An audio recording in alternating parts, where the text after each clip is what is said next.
What we need for this bag is 6mm cotton rope.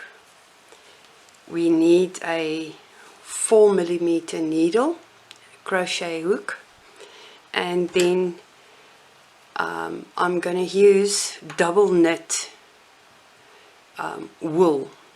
Well, you can use chunky wool as well, a thicker wool if you choose so. I want pieces of this rope to be not covered in my project. I think it just looks nicer. Now let's start. I'm going to start by making a slip knot, and then I want quite a big bag, so I'm going to crochet 50 plus 3 chains. I'm not going to take up your time showing you how to crochet 50 chains, but the only thing I want to say is that this is kind of loose.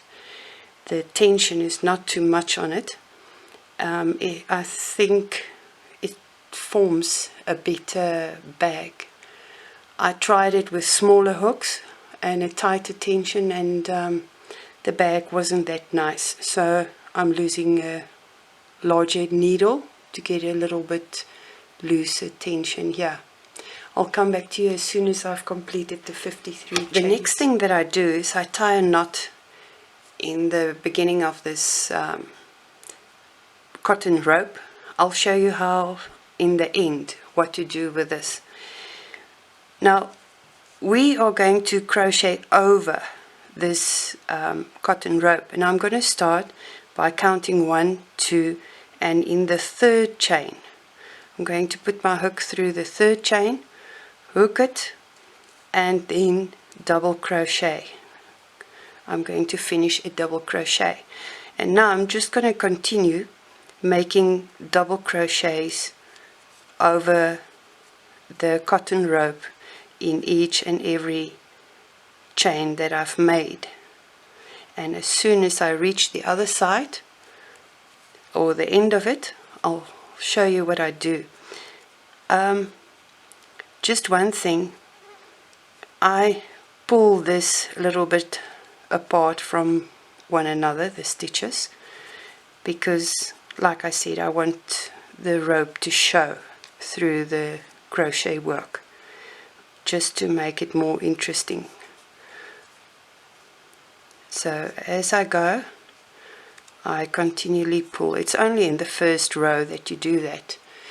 Okay, I'll come back as soon as I've completed my 50 double crochets. Right, I've done my 50 double crochets. It looks nice and even. In my last chain, I'm going to work 7 double crochets. So here we start. The first one. It's kind of difficult always in the last one, but if you're patient, have a little bit patience with me. It's the second one,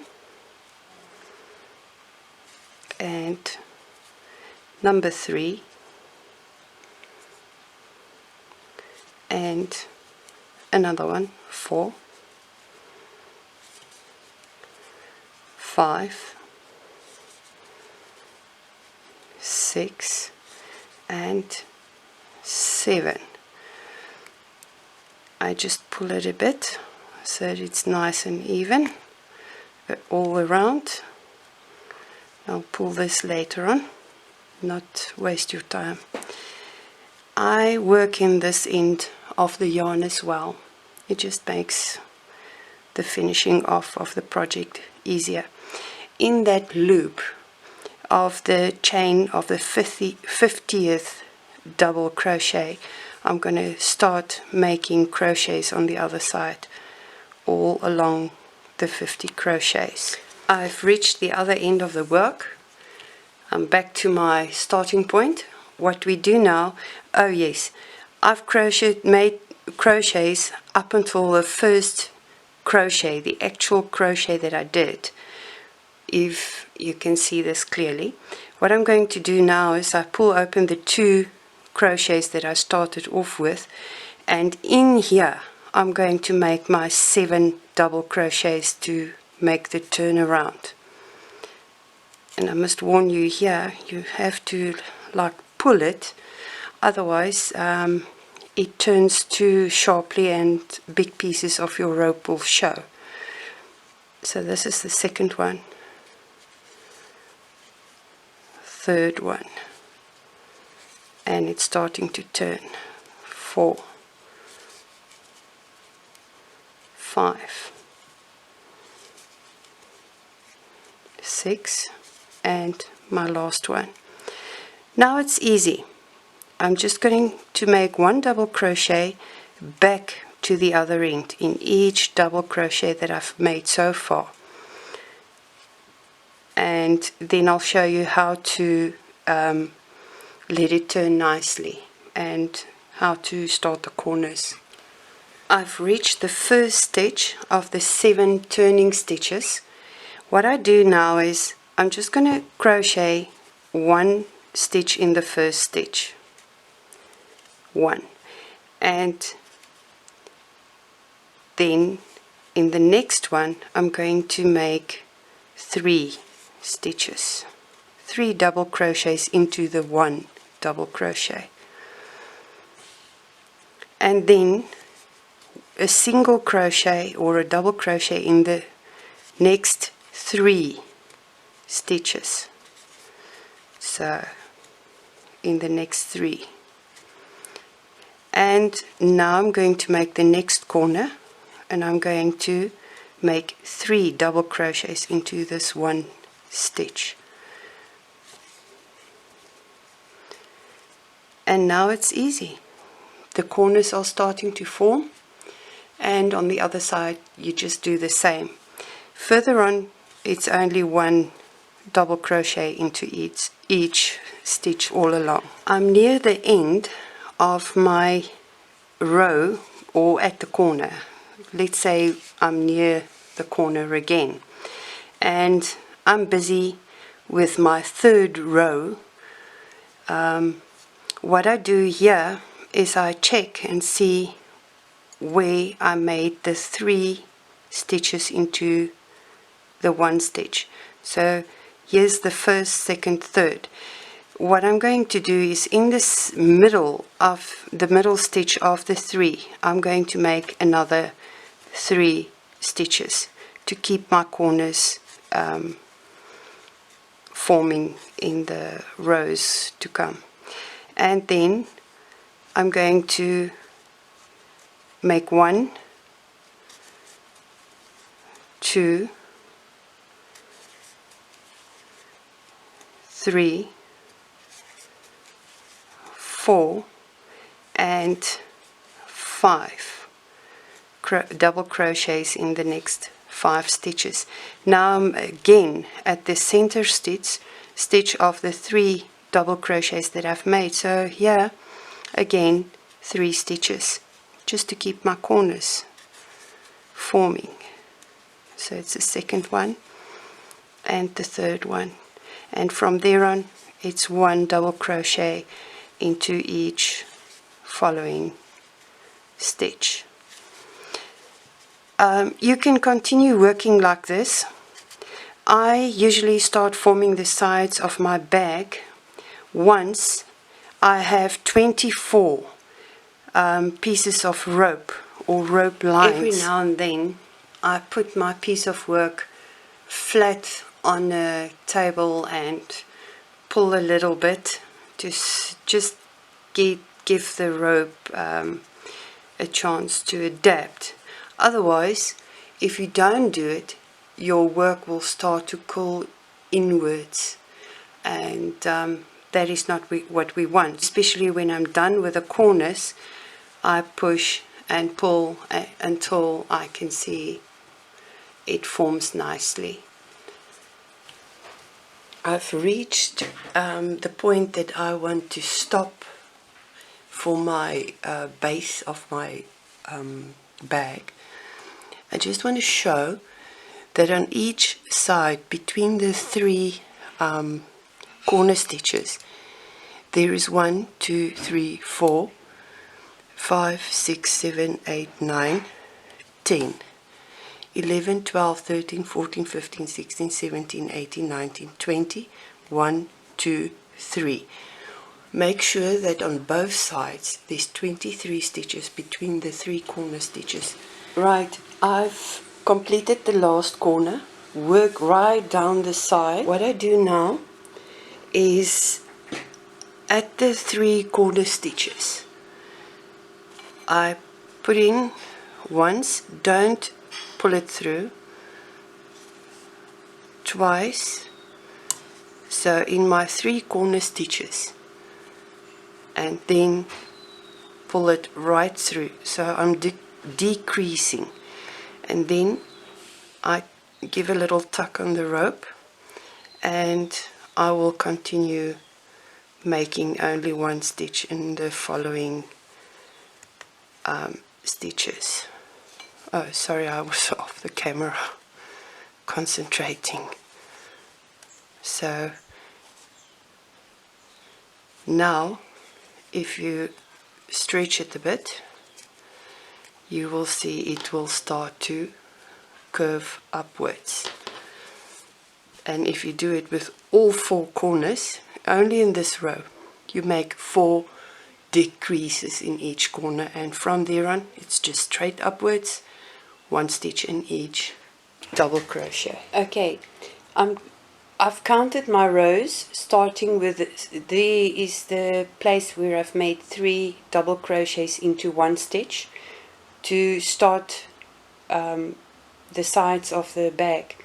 Now what I did is I counted 30 rows, starting with this one, 30 rows, and I've made sure that at each corner I have 30 rows above my 3 corner stitches that I've made, just to make sure that I end at the correct space before I start making the handles.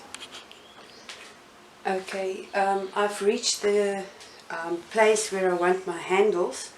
So what I did is I've pressed the bag flat, insert pieces of cut off wool on the sides.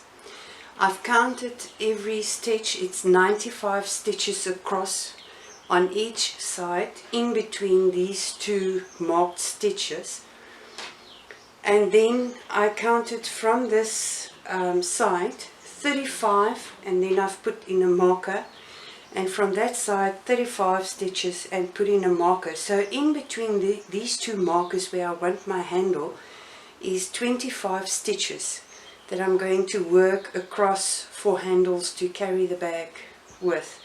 I'll show you how to work. Oh yes, where I've put this marker will be the last stitch that I will be working with my rope. So in that marker I'll use the last stitch, but I'll show you. I'm just going to crochet until I get here, and then I'll demonstrate how to make the handles. It's very easy. Right, I'm now at my marker where I want to start my handle. I'm going to crochet into this marker. I'm just taking out that marker of mine. I'm going to make 1 crochet into that marker. Now all that is necessary for the handle is to crochet over this rope. Now since there is 25 stitches in between, I want the handle to curve slightly. So I'm going to make 30 stitches over the rope alone. I'm not going to attach it in here, I'm just going to work over the rope. I'm going to start and just show you the beginning of it. There's 1, 2, and I push them a little bit back to close up completely.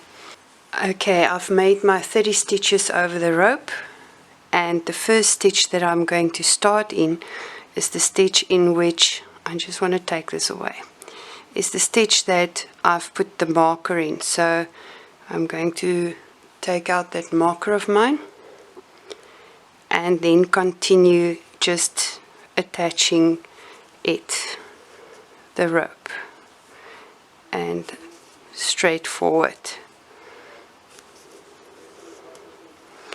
Now you will see I can pull it a little tighter if I want. If it is in the way and manner you feel it will be correct. I've made fairly a large handle because I want all my fingers in it. When you reach the side markers, this is the one on the sides of the, I've made my handle there, so I'm at the side of the bag now. I'm taking the marker out and I'm going to crochet 2, 1, 2 together. So I'm going to, it means I'm decreasing 1 stitch here. So it's the stitch in the marker and the stitch after the marker, and I'm going to do that on the other side as well. And then just 1 stitch further on in each stitch until you get to the second handle. Now here I've made my second handle, but it's not the same length or size. So all that we do is, after attaching it on this side, I just take it and pull it level until it is the same length as my other handle, until it is exactly the same length. Now continue crocheting until you reach this side where the last marker is, and remember to crochet 2 together. From here on you are going to make another 3 rows, only decreasing at the 2 sides. My bag is nearly finished now. What I do is, when I reach the other side, there is my decrease. So I'm going to cut the rope here, and then when I've cut it, should have taken a bigger pair of scissors. I'm going to put on wood glue at the point, dab it with wood glue, and then smear it in tightly and let this dry until it's completely dry. Okay, I've crocheted over the piece that I've glued until it is all covered, and then just in the stitch after that I make a slip stitch and maybe a second one, and cut my thread, pull it through, and in the next stitch I just hook it through, and then I will work it in with a needle into the back of the work. On the inside, remember we still have a knot here that doesn't look too nice. You can take out this knot, you can untie it and also glue it, and press the glue into the fibers of the rope, of the cotton rope. But for this bag of mine, nobody sees the inside, so what I just do is that I cut it off, and then also take my wood glue. It's the white wood glue that the carpenters use, and I smear it in here, press it a little bit, and then roll it in my fingers to press the glue into the fibers so that it can close up and not fray any further. And then I will leave it also to dry completely.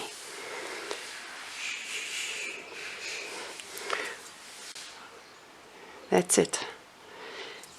And now it's only a piece of cardboard that I cut. I measure the bottom of my bag from side to side. I want it from there to there, so I measure my bottom, and then I cut an old cardboard and put it inside. You can cover your cardboard on the inside, but seeing that this is a shopping bag, I just felt that once you've put in your cardboard, if you spill some milk on it or something, you just take that cardboard out, throw it away and make a new one and put it inside. I've want to cover up my change of color there. I don't want people to see it.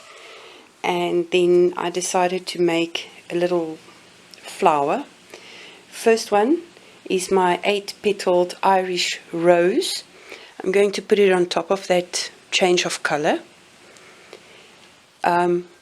All these patterns of my decorations are available on my channel on YouTube. Then I've made a very small 5-petaled flower, which I'm going to put on top. And then I've made a rose leaf. This one has got 15 stitches. I started with 15 stitches. The pattern is also available on the channel. I'm going to put this large flower in like that. And then I've made a smaller flower with 9 stitches, and I'm going to put it in on that side. I've also came across these wooden beads that look like soccer balls, and I've placed one there. I will stitch all of it up.